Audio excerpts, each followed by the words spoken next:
रायपुर से बड़ी खबर है। नक्सलवाद के खात्मे पर गृह मंत्री अमित शाह का बयान। 31 मार्च 2026 तक नक्सलवाद कर देंगे समाप्त। पूर्व डिप्टी सीएम टीएस सिंहदेव ने किया पलटवार। एक भी निर्दोष की मृत्यु नहीं होनी चाहिए। इस उतावलेपन को कांग्रेस कभी बर्दाश्त नहीं करेगी। तो बड़ी खबर आप तक पहुंचा रहे हैं। गृह मंत्री अमित शाह ने नक्सलवाद के खात्मे पर एक डेडलाइन जारी किया है 31 मार्च 2026। लेकिन अब इस पूरे मामले पर पूर्व डिप्टी सीएम टीएस सिंहदेव ने बयान दिया है। उन्होंने कहा कि एक भी निर्दोष की मृत्यु नहीं होनी चाहिए। और चलिए आपको सुनाते हैं पूर्व डिप्टी सीएम ने क्या कुछ कहा है। आवश्यक है कि 31 मार्च 2026 के किसी डेडलाइन को प्राप्त करने के लिए छत्तीसगढ़ के एक भी निर्दोष व्यक्ति की फर्जी एनकाउंटर में मृत्यु की बात सामने नहीं आनी चाहिए।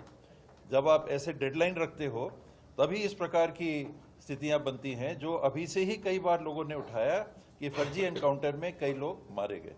तो इस उतावलेपन में और उसको कांग्रेस पार्टी कभी बर्दाश्त नहीं।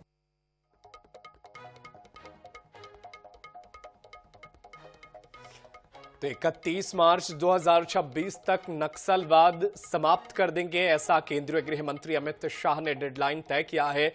लेकिन अब विपक्षी दल कांग्रेस का इस पूरे मामले पर बयान सामने आया है। पूर्व डिप्टी सीएम टीएस सिंहदेव का कहना है कि ऐसे डेडलाइन कई बार आम ग्रामीणों के लिए मुश्किलें पैदा करती है। उन्होंने साफ तौर पर कहा है कि एक भी निर्दोष की मृत्यु नहीं होनी चाहिए।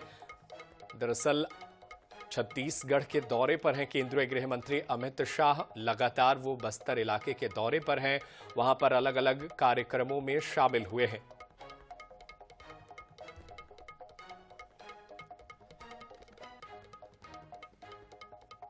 और चलिए इसी खबर पर हमारे साथ बीजेपी विधायक पुरंदर मिश्रा फोन लाइन पर मौजूद हैं। उनका रुख कर लेते हैं।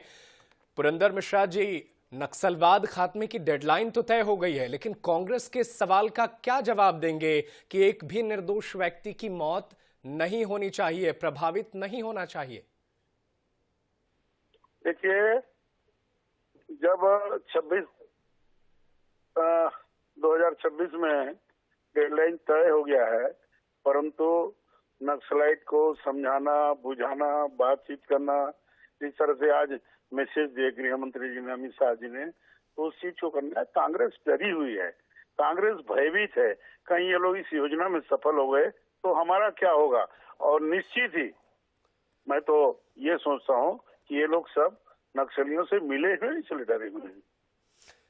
लेकिन पुरंदर मिश्रा जी, एक अहम सवाल ये है, अभी माढ़ में जब 7 नक्सलियों को मारा गया तो नक्सलियों ने एक पर्चा जारी किया था। उसमें उन्होंने कहा था कि इसमें सिर्फ 2 हमारे लोग हैं, बाकी 5 जो है वो ग्रामीण है। तो नक्सली कई बार ऐसे पर्चे भी जारी करते हैं और वो कहते हैं कि इसमें मासूम लोग मारे गए हैं। तो उन चीजों, वो जो चीजें हैं वो विपक्ष को मजबूत करती है ताकि आपके जो नक्सली ऑपरेशन है उस पर सवाल उठ सके। उसको कैसे काउंटर करेंगे? नक्सली कभी सच नहीं बोलते, सच बोलते तो सच के साथ उनको रहना पड़ेगा। इसलिए वो मिथ्या प्रचार करते हुए, भ्रमित करते हुए अपनी बयानबाजी करते हैं। और मैं माननीय हमारे नेता, सम्मानीय कांग्रेस जनों को निवेदन करता हूं कि क्या नक्सलाइट का और मनुष्य में कोई फर्क है? नक्सलाइट अलग दिखते हैं या मनुष्य अलग दिखते हैं? जो भी नक्सलाइट है मनुष्य ही है। उसके भी 2 हाथ, 2 पैर, नाक, कान, गला सब होता है। मैं ये बताना चाहता हूँ कि ये सब मामले में कांग्रेस इतना भयभीत है कि कहीं अमित शाह जी का कहा हुआ 26 में यदि नक्सलवाद खत्म हो गया तो हम लोग भी खत्म हो जाएंगे। और मैं तो ये चीज मानता हूँ कि नक्सल को बढ़ावा देने के लिए कांग्रेस पार्टी ने आगे आए। लेकिन कांग्रेस तो कहती है कि उनके कार्यकाल में उन इलाकों में ज्यादा पुलिस सेंटर खोले गए, जवानों को भेजा गया जो सबसे ज्यादा हिंसा प्रभावित रहे, नक्सलियों के गढ़ रहे। हाल ही में भूपेश बघेल भी ये बात कह रहे थे। गवर्नमेंट का योजना है, सेंट्रल गवर्नमेंट के कारण सब खुले हैं। इन्होंने तो जो चुनाव में वादा किए थे वो पूरा नहीं कर पाए, तो लोगों को, नक्सलाइट को कहां से कंट्रोल कर पाते। इसलिए कहने की बात है, मैं उनको फिर से आगाह करता हूं कि ये सब बचने में मत पड़े। केंद्र सरकार ने, राज्य सरकार ने तय किया है कि 26 में नक्सलवाद खत्म कर देंगे। लेकिन 26 में नक्सलवाद खत्म करने की आप बात करते हैं पुरंदर मिश्रा जी, अच्छी बात है, नक्सलवाद एक समस्या है, लेकिन हिंसा के बल पर और इन चीजों से कैसे बचा जाएगा जिसमें ग्रामीण ना आए? वो इलाका जो जंगल जमीन की बात होती है, वहां पर बहुत सारे मासूम लोग भी हैं, उनको बचाने के लिए क्या प्लान सरकार तैयार कर रही है? कभी भी जो कैंप होता है वहाँ कोई कैंप इनका अभी तक मेरे जो ध्यान में है कि कैंप जो इनका बिहड़ जंगल में होता है, कोई गांव में कैंप नहीं करते। इसलिए ये जो बात है ये भ्रमित करने वाली बात है, भ्रामक बात है। इसलिए इस बातों में कोई अहमियत नहीं है। कांग्रेस केवल डरी हुई है कि कहीं हम ना इसके साथ हम भी सफाए हो जाएं, इसकी चिंता है उनको।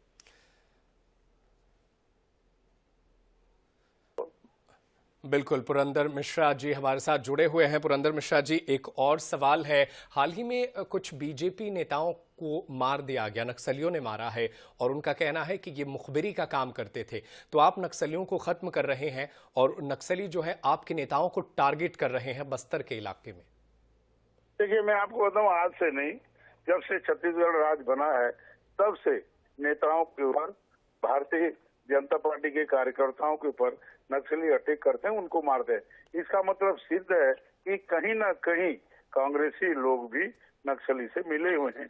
और वही बिल्कुल, पुरंदर मिश्रा जी हमारे साथ बने रहिएगा। हमारे साथ पूर्व मंत्री अमरजीत भगत भी फोन लाइन पर जुड़े हुए हैं, उनका रुख कर लेते हैं।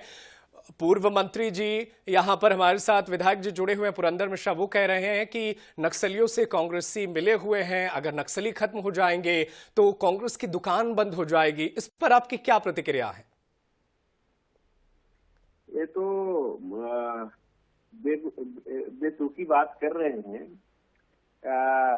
अगर कांग्रेसियों का नक्सलियों से संबंध रहता तो हमारे इतने सारे नेता, इनके शासनकाल में जब रमन सिंह जी मुख्यमंत्री थे तो झीरम कांड हुई, दर्जनों हमारे प्रथम पंक्ति के नेता मारे गए। तो आप कैसे कह सकते हैं कि कांग्रेस नक्सलियों से मिली हुई है? बल्कि उल्टा हम आरोप लगाते हैं कि भारतीय जनता पार्टी का इनसे संबंध है और इस प्रकार की गतिविधि में इनका कहीं न कहीं हाथ रहता है। कांग्रेस का जो मूवमेंट था उसको रोकने के लिए इस प्रकार का कदम उठाया गया, जिससे झीरम घाटी जैसे घटना हुई, महेंद्र शर्मा जी, नंद कुमार पटेल जी, उदय मुदलियार जी जैसे हमारे जाबाज नेता शहीद हो गए। और हमारे ऊपर आरोप लगाते हैं कि कांग्रेस नक्सलियों से मिली हुई है। तो मैं इनसे पूछना चाहता हूँ कि कौन सा बड़े नेता आज तक मारे गए नक्सली हमला में या नक्सलियों के द्वारा, ये बताएं।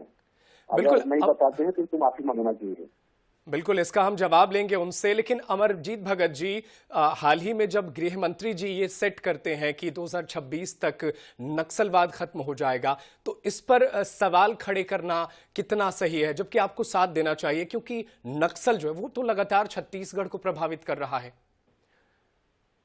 अमरजीत भगत जी, आपसे ही सवाल यह है कि जब गृह मंत्री जी एक सेट तय करते हैं कि 2026 तक जो है वो हम नक्सलवाद को खत्म करेंगे, हम दोबारा कोशिश करेंगे पूर्व मंत्री अमरजीत भगत जी से संपर्क करने की। हमारे साथ पुरंदर मिश्रा जी जुड़े हुए हैं, उनका रुख कर लेते हैं।